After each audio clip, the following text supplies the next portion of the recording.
घूटी चाय भी बड़ी दिलचस्प चीज़ है। हालांकि चाय को दोस्ती और मान सम्मान का प्रतीक माना जाता है, पर यह भी राजनीतिक मुद्दा बन चुका है। जब किसी विषय या उद्देश्य पर चर्चा करनी हो तो चाय की चुस्कियों को इसमें काफ़ी सहायक सिद्ध होती है।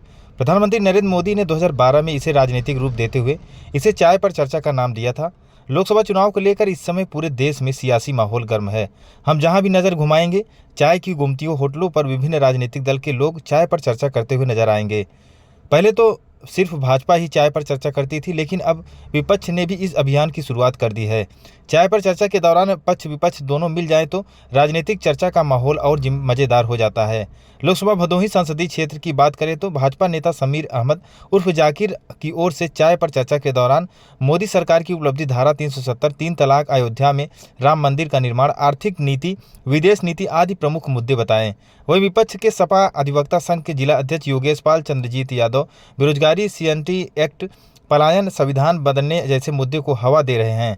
बलीपुर के प्रसिद्ध टी स्टॉल में चाय की चुस्कियों लेते हुए मोदी सरकार के कार्यों का बखान कर रहे भाजपा नेता समीर अहमद कहते हैं कि यह कोई गली नाली का चुनाव नहीं, बल्कि राष्ट्र की अस्मिता और देश के भविष्य के निर्माण का चुनाव है। भाजपा नेता कहते हैं कि मोदी सरकार के 10 साल की उपलब्धियों को देखें तो और कांग्रेस के 60 साल के शासनकाल को अंतर साफ पता चल जाएगा। इस बार काम केंद्र सरकार की उपलब्धियों और उसकी योजनाओं को लेकर भाजपा चुनाव मैदान में उतरी है और इसी के आधार पर इस बार 400 के पार आंकड़े भी छू पाएंगे। श्री अहमद ने आगे कहा कि विपक्ष के पास कोई मुद्दा नहीं है, इसलिए लोगों को संविधान बदलने, सीएनटी एक्ट को खत्म करने जैसे बिना मतलब की बातों को लेकर बरगला रहे हैं। जबकि सच्चाई है कि मोदी सरकार तीसरी बार सत्ता में आई तो न संविधान बदलेगा और न ही किसी की जमीन छीनी जाएगी। लेकिन इंडियन गठबंधन के नेता लोग इस मामले को लेकर भयभीत कर रहे हैं और उन्हें बरगला रहे हैं। पर विपक्ष की यह चाल कभी सफल नहीं होगी, क्योंकि सभी को पता है कि संविधान को कभी कोई बदला नहीं जा सकता